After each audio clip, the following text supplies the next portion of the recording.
Alright, what else we got down in here? Kicker, sportster. We're assuming.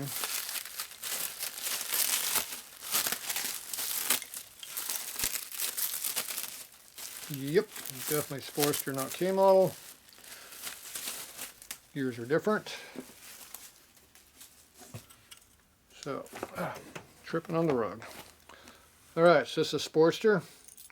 It does not have the large gear here with the fine teeth on it, and the large kicker gear here has a shoulder right there. K model is flat.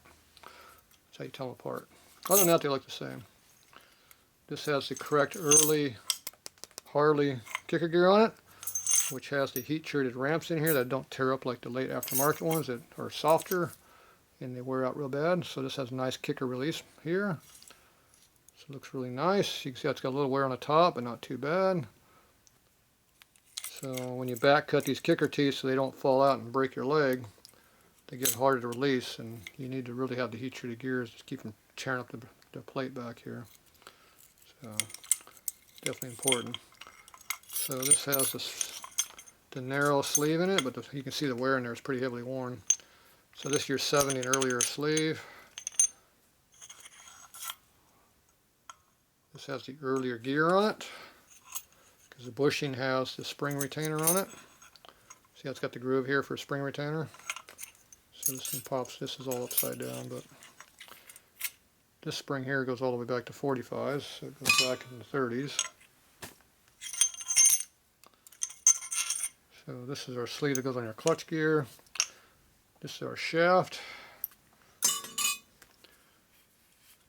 Appears to be not bent or twisted. The square is straight. Actually pretty nice looking shaft. I was shocked. No rust on it. It's a nice shaft. It's got the retainer plate here that goes in the back of the case to protect the case and hold the sealant so it doesn't leak. It's even got a shim in here to make it nice and tight. All kinds of good stuff on there. Got the lock tab underneath the nut. The nut is a really low profile nut with a flat on one side, a little shoulder sticking up on the other. The shoulder sticks up. That gives you a little bit more clearance in your basket, because the basket comes right here real close. So that little extra there gives you thread, but it gives you clearance also. So they're all that way. The gear teeth look to be good also. Pretty nice little unit. That's nice. Okay, the spring is chrome plated, so I don't like that. Probably aftermarket. Here's our bushing. These are like 1060, 1050 in height, as I recall. The later ones are like 3/16, 1 3/16, so a little bit taller. So this is the early one. They make these in different diameters, and the early one is smaller in here than the late one by, it's 5 or 10 thou. I think it's 5 thou difference. When Easter makes these things, but they make them wrong. They make them with the wrong size holes, so they're loose as a goose on the early shaft, because the early clutch gear is smaller diameter than the late one. So you have to put shims in there to make them tight, otherwise the kicker doesn't work right. Good old Eastern. So the early kicker gear has coarse teeth, so every other tooth is missing. The early ones had fine teeth all the way around. And I think they changed that around 71, 72, but they made a retrofit gear that went backwards. And the skip tooth, I call this, gives you less chance of kicking or disengaging while you're trying to kick it. Saves your knee. So, but the early gear has the bushing with the groove on it. So the spring goes in there and engages in that like that. That's what holds it on. This one's a little loose, so I would bend the spring a little bit to put a little more tension on it. You have to bend it more the other direction. It needs more tension. So you're going to squeeze it a little bit this way too. Squeeze it this way and this way with a pair of channel locks works pretty good.